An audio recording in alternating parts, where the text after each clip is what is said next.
The New Times.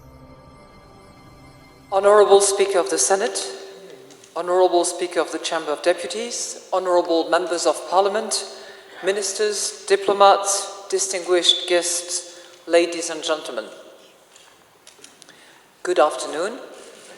Bon après-midi. Mwiriwe. I would like to first of all thank the Honorable Speaker of the Chamber of Deputies, Madame Mukakalisa, as well as Minister Gatete, for their very kind words of introduction. I would like to reassure you that together with the Speaker of the Chamber of Deputies, we did not coordinate our colors.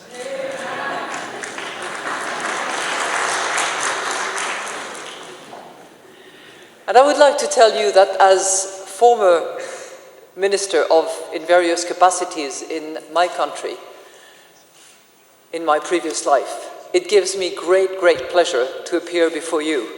And it reminds me of the good old days when I appeared before my parliament, whether it was the chamber or whether it was the Senate, to actually be accountable to the people of my country for the decisions that we were proposing or the bills that we were debating. And it's a reminiscence of those good days that I find here now in appearing before you. So thank you very much for giving me that moment of inspiration. It is a special privilege to be here in Rwanda. And in listening to you, Mr. Minister, I was thinking to myself that being the first managing director in Rwanda is a first, another one that I'm very proud of. Your country boasts immense wealth of people, of resources, of nature, and of beauty. I could witness that firsthand yesterday when I took a teeny tiny bit of time off to actually travel around and observe for myself. So I had the opportunity of experiencing le pays des mille collines et sa beauté. Beautiful as it is, but obviously a country which is also tainted with pain, with misery, with sadness. And I was also able to experience that aspect of your country when I visited this morning the Kigali Genocide Memorial. And the shock is profound. I don't think I can find real words to express that shock, that pain and that emotion. But I have to tell you that the words "never again," which I've heard in my own country past several horrors that took place, resonated very, very strongly in me when I visited. And I have to tell you that everything is moving, but the courage, the determination, the willingness to forgive and to move on is absolutely extraordinary.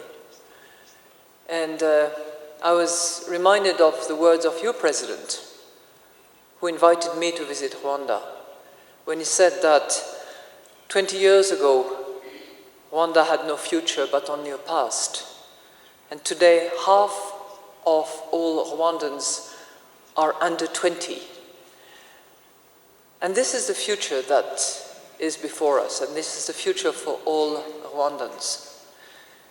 And as the proverb goes, I hope you will forgive my pronunciation. I've tried really hard. Umuso gongero wisi ni ubumano.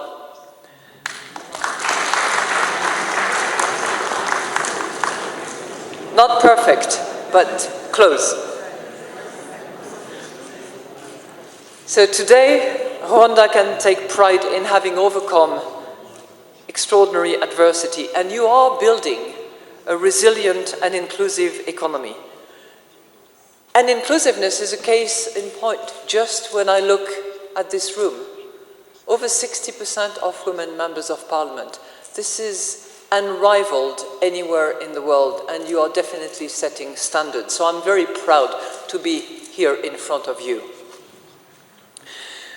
And to build on these achievements of inclusiveness, resilience, you have chosen to embark on another transition, an economic transition, which is to move towards middle-income country, a country that is more self-reliant, more export-oriented, and with a vibrant private sector. And to achieve this vision, Rwanda needs to continue to lead by example and keep a strong focus on those inclusive policies. You're in many ways an economic laboratory for the world, and you have to keep at that.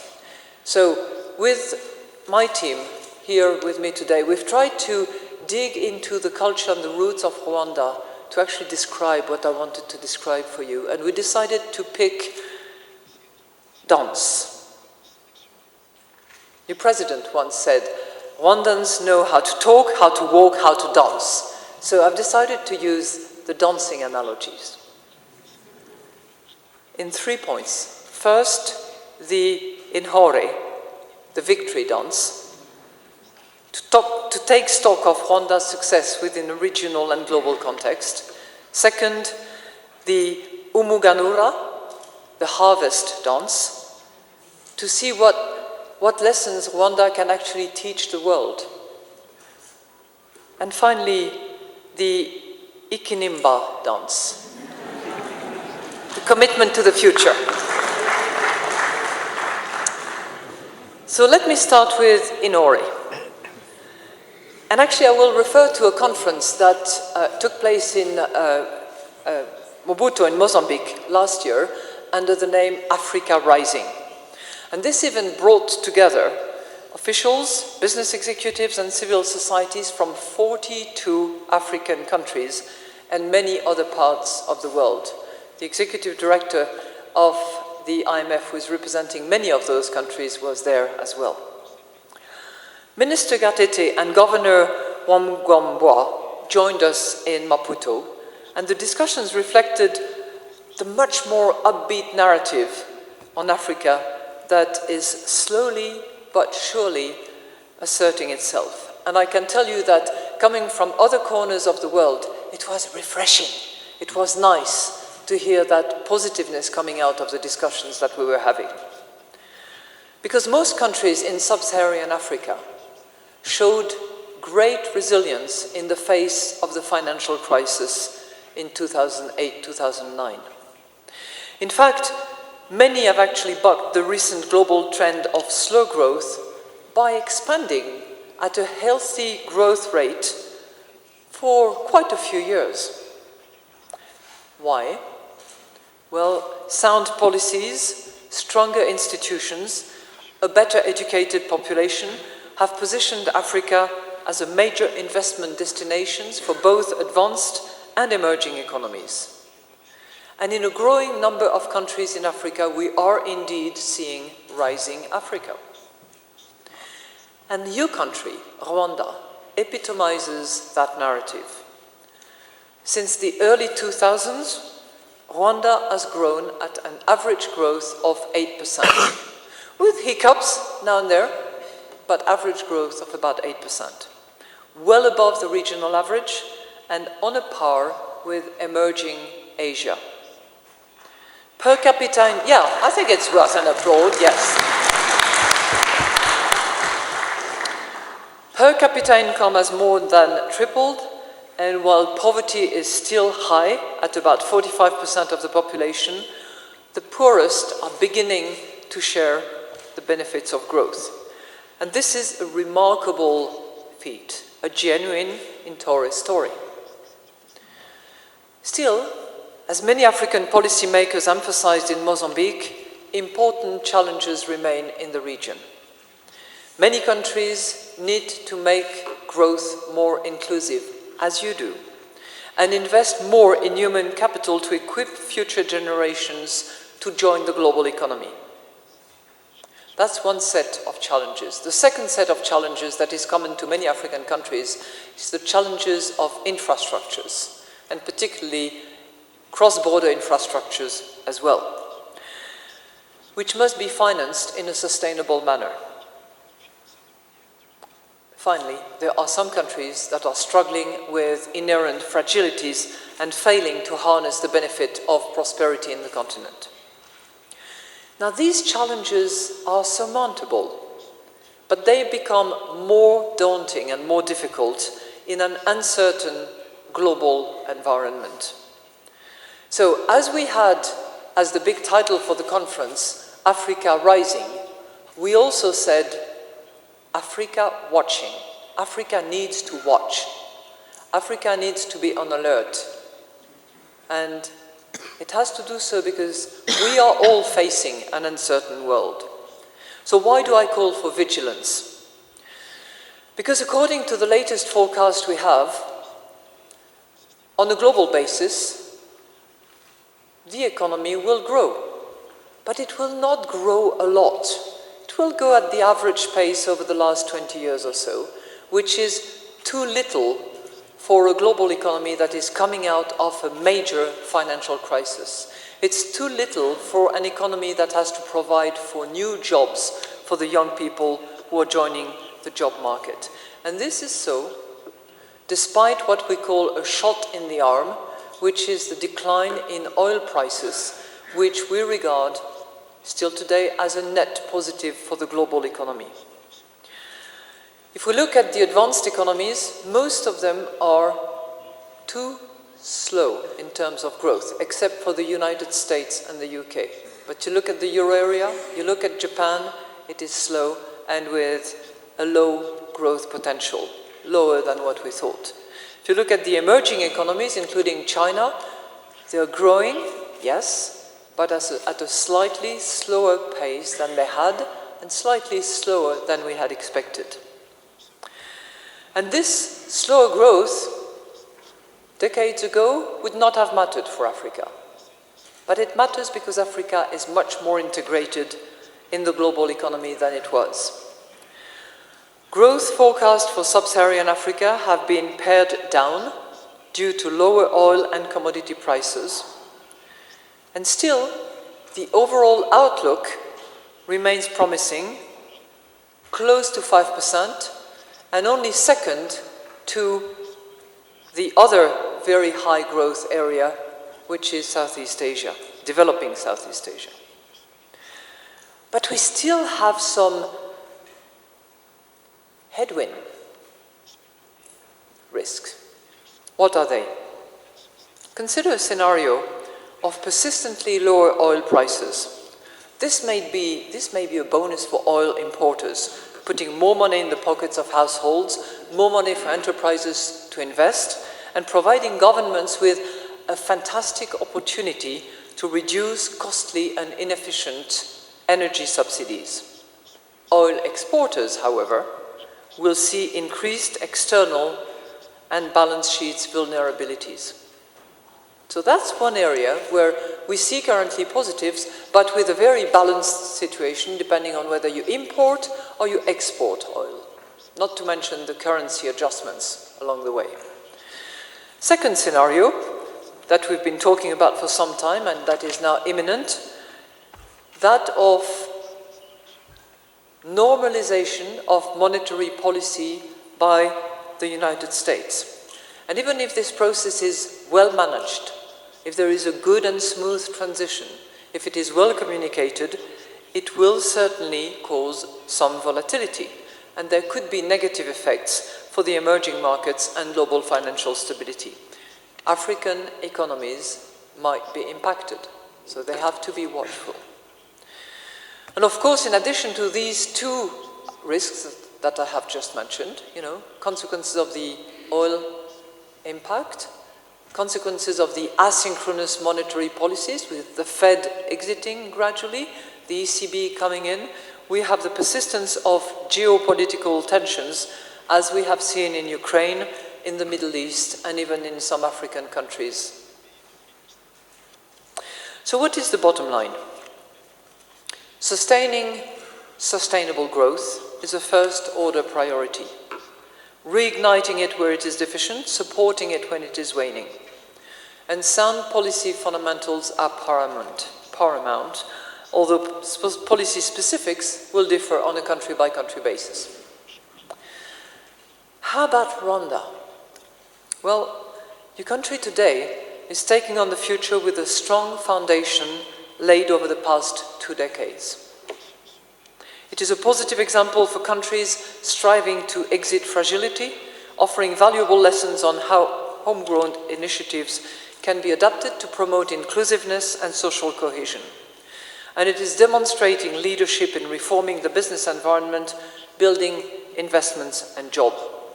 And that brings me to the second dance, the harvest that Rwanda can offer the world and new generations. Today, Rwanda stands as a dynamic economy with good governance standards. Second-generation reforms have helped sustain growth and even accelerated beyond the rebound that came after 1994. Women have been empowered and now offer a practical, real-life case of gendernomics. Rwanda is an economic success story from that perspective and others. And it is not accidental. It is the upshot of strong and concerted policies and a deliberate focus on inclusiveness. Prudent fiscal and monetary policies were instrumental in maintaining macroeconomic stability. And this was a precondition to growth, but not sufficient for inclusive growth. A clear focus on inclusive policies and good governance were critical. So let's have a quick look at fiscal policy, because it played a role, and an important role. Fiscal space, when debt relief was efficiently used, allowed a scale-up priority spending on health, on education, on social protection. What does it represent? Roughly 13% of GDP, up from 4% in 1999. And that is a key feature of what many IMF programs will actually include, a focus on those key items. At the same time, while there was fiscal prudence and good use of that space, resources from foreign aid, which remain at about 15% of GDP, have been effectively used for economic development and poverty reduction. So sound economic management was key. Still, and perhaps what struck me most about Rwanda is the unrelenting focus on homegrown interventions to make growth more inclusive and improve social services, especially for women and for rural poor, drawing the lessons from community life, from community recipes, from community gathering, and trying to root some of those policies into culture, into the history of the country. I find Rwanda's approach to empowering women particularly telling. As you know, or those who know me, it's something that is very dear to my heart. And Rwanda is setting standards. As President Kagame said a few days ago in Rwanda, in Davos, where he brought Rwanda alive and kicking. Yes. And he was describing the percentage of women in parliament, but he said, we also have a constitution, we have a legal framework, and we make sure that everything works in parallel, that we have the framework, that we have the guidelines, and that we actually live the framework and live the guidelines. And this is really demonstrated beautifully in this room. But not just in this room. And from the very talented ministers that you assembled this morning with you, Minister, I could tell that there are some superbly talented women in the 30% of ministers, and I'm told half of Supreme Court justices. And that I have to say that the Permanent Secretary is a true example of that talent at that level in the administration as well. I understand today that in Rwanda, girls have the same access to primary and secondary education as boys, and Rwanda is well on its way to achieve the Millennium Development Goal for education. So legal framework targets setting standards at the highest level with the highest policymakers calling the shots and expecting results is actually demonstrating its efficiency. Not only does the 2003 Constitution enshrine women representation, but there are laws that further ensure equality in land ownership and inheritance. And clearly, those are very empowering tools that can then be used in banking and in finance, so that those titles, those assets held by women can actually be used as collateral, as further empowerment in order to help them prosper in the private sector with appropriate financing. Another example, think of the complete farmer approach, another homegrown initiative that helped reduce rural poverty by focusing on raising agricultural productivity, or the Jirinka program, the one cow per poor family initiative to overcome childhood malnutrition and ensure that the tide of prosperity can actually help lifting other boats. And I have to say that I was also most impressed by the Rwandan traditions that exalt social solidarity and inclusiveness. The Umuganda, that last Saturday of every month, where every adult contributes to a variety of civic duties in their community, is an appealing way to foster social cohesion and to build collective goodwill and make sure that it is actually owned by all Rwandans. Like the tunes and beats of the Umuganura dance, all these initiatives are part and parcel of Rwanda's success. The harvest from its long-standing, strong and inclusive policies, and certainly lessons based on experience and real life for others to be inspired from. How about the future, though? How can those major achievements be translated for even a brighter future? Well, it brings me to my last topic, the key policies to accomplish Rwanda's vision for the future. And to achieve that goal of the middle-income country that has been set, the growth model of Rwanda needs to evolve over time. Not to say that it will drop inclusiveness, no. Not to say that it will drop resilience, no. But think of this evolution as the Ikinimba dance, celebrating youth and its commitment to a brighter future. So what are the key dimensions of that future growth model? Well, from our perspective, it is based on 3 pillars. 1, mobilizing domestic resources to reduce dependency on aid. 2, encouraging private sector development to reduce reliance on the public sector. And 3, harnessing the potential of regional integration to support export diversification and overcome geographic constraints. The reform priorities articulated in the government's 2020 vision are appropriately aligned with this evolution. But let me highlight what I see as key policies along the 3 dimensions and how the fund can help as a partner. First dimension, fostering self-reliance. Mobilizing domestic revenues will be key in order to strengthen the financial independence of Rwanda and make sure that it is less dependent on external aid. With 16%, 1/6 of GDP, the tax collection effort is still low compared with peers in Africa and well below the 25% target set by the East African community. The IMF has been heavily engaged with Rwanda in providing technical assistance and capacity building in revenue administration and collection.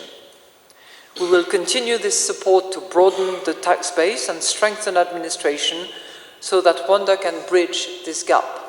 And I know that under the leadership of the Minister of Finance, the digitalization of that part of the policymakers' efforts is also going to go a long way in that direction. Second one, promoting the private sector.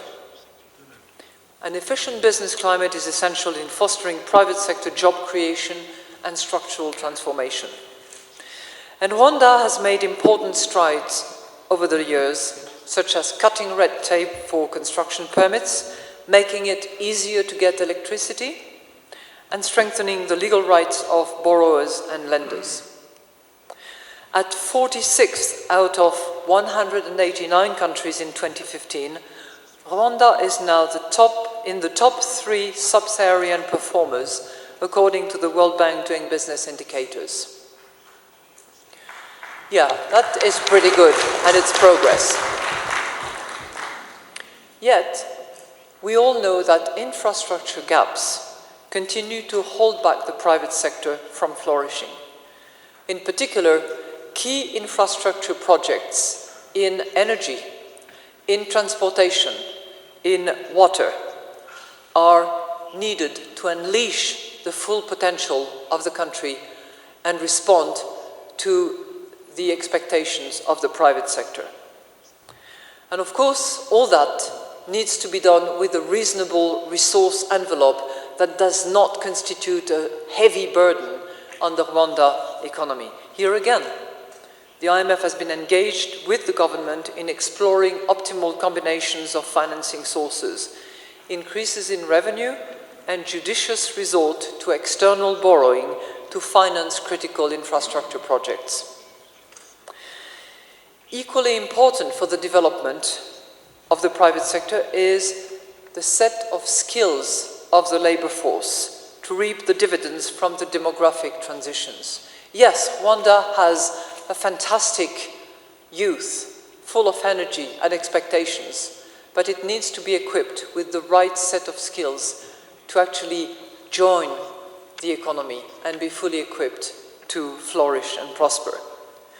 And it has to move beyond the primary level of educations, where the results are pretty good, and move to the secondary level of educations and more. Third dimension is the increase in export diversification, where in our view Rwanda needs to open up and reach out to its neighbors for its export-oriented business to flourish even more. On the one hand, developing a vibrant non-agricultural sector may require some hand-holding. Supporting household enterprises and small and medium-sized businesses through targeted mentoring and access to finance can be steps in the right directions. On the other hand, export diversification hinges on successful access to markets. And when I talked about geographical constraints, you all know what I'm talking about. Rwanda is a beautiful landlocked economy which needs to remove obstacles to access to other markets as well. And in that regard, the regional integration is critical. And Rwanda is actually, together with other colleagues, I was going to say, taking the lead in trying to really put in place a regional markets where companies, operators, households can actually access without too much obstacle along the way. Deeper engagement in the East African community would allow Rwanda to benefit from regional infrastructure projects in key areas, including power generation and transportation. And these steps are surely critical to unlock Rwanda growth potential. So the reforms that I'm just talking about are clearly ambitious. They will take time. They will require resilience. They will be based on inclusiveness and a constant dialogue with the neighbors, a constant reaching out to the private sector as well. And they are necessary. After all, they're bound by Imihigo, another home-ground initiative to improve governance and service delivery to the broader public. But you can rest assured that Rwanda is not going to travel that journey by itself, on its own. It is reaching out and linking with other countries nearby. It is also partnering with international institutions. And I can assure you that the IMF has traveled quite a journey with Rwanda and is very determined, very willing to continue the journey in a different capacity in many ways, because we're not talking here about the programs that, Minister, you have referred to. We're talking about a partnership under which we provide the services that you need, we offer the technical assistance that will help, and we learn from you in the process. I have to tell you that when we had this couple of hours discussion with the finance and economic team around the Minister of Finance, I learned a lot from the way in which you conduct reforms, the way in which you include, the way in which you root your initiatives in the community, and the way in which you inspire solidarity, and the way in which you pursue inclusiveness. And it is in that respect that I say, without any doubt or hesitation, that you are setting standards in many ways, and you are a true laboratories of reforms that are otherwise difficult to put in place, difficult to implement. And I would like to commend you, and through you, the people of Rwanda for what you're doing and what you're demonstrating. I would like, through you, to thank the people of Rwanda for their hospitality, for their warmth, and for the courage that they demonstrate over and over in all circumstances. Thank you very much.